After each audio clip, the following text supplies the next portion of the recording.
నుదుట పెట్టుకునే సింధూరాన్ని హనుమంతుడు ఒళ్ళంతా ఎందుకు పూసుకుంటాడో మీకు తెలుసా?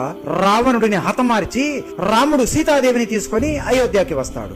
వారితో పాటు హనుమంతుడు కూడా అయోధ్యకి వస్తాడు. ఒకరోజు సీతాదేవి కూర్చొని నుదుట మీద సింధూరాన్ని పెట్టుకుంటూ ఉంటుంది. హనుమంతుడు అటువైపుగా వెళ్తూ సీతాదేవి సింధూరాన్ని పెట్టుకుంటూ ఉండడం చూస్తాడు. వెంటనే సీతాదేవి దగ్గరికి వెళ్లి, అమ్మా, నేను ఒక ప్రశ్న అడుగుతాను, మీరు ఏమీ అనుకోకుండా సమాధానం ఇవ్వండి. నేను ఎప్పటి నుండో చూస్తున్నా మీరు ప్రతిరోజు నుదుటి మీద ఈ రంగును ఎందుకు పెట్టుకుంటున్నారమ్మా అని, దాని వల్ల లాభం ఏంటి అని అడుగుతాడు. సీతాదేవి నవ్వుతూ, హనుమా, ఇది కేవలం ఒక రంగు కాదు, ఇది సింధూరం. ఇలా ఆడవాళ్ళు నుదుట సింధూరం పెట్టుకోవడం వలన వాళ్ళ భర్తల ఆయుష్కు పెరుగుతుంది, అలాగే వాళ్ళ ఆరోగ్యం కూడా చాలా బాగుంటుంది. ఇప్పుడు నేను సింధూరం పెట్టుకోవడం వలన రాముడి ఆయుష్కు పెరుగుతుంది, రాముడు దీర్ఘాయుష్కు కలిగి ఉంటాడు, రాముడికి అంతా మేలే జరుగుతుంది.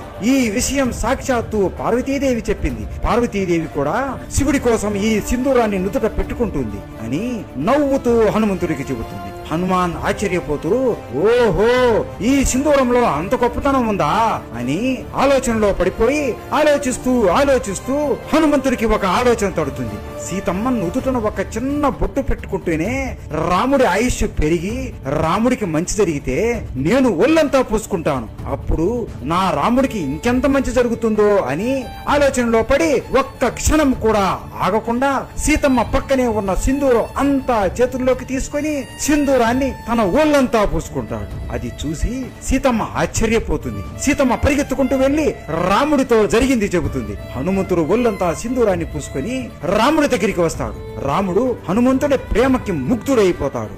రాముడు నవ్వుతూ, ఎందుకు హనుమ ఇలా చేశావు అని అడగగా, మీకోసమే ఇలా చేశాను స్వామి. సీతమ్మ నుదుట మీద ఒక చిన్న బొట్టు పెట్టుకుంటేనే మీకు ఇంత మేలు జరిగితే నేను ఒళ్ళంతా సింధూరాన్ని పూసుకున్నాను, ఇప్పుడు మీరు ఎన్ని ఏళ్ళైనా ఆరోగ్యంగా ఉంటారు అని నవ్వుతూ అంటాడు. ఆ ప్రేమను చూసి రాముడు హనుమంతుడిని ప్రేమతో కౌగిలించుకుంటాడు. అందుకే ఇప్పటికీ కూడా మనం సింధూరంతో నిండిన హనుమంతుడి విగ్రహాన్ని పూజిస్తాం. హనుమంతుడు అంటే మీకు ఇష్టం ఉంటే జై బజరంగబలి అని కామెంట్ చేయండి. జై బజరంగబలి.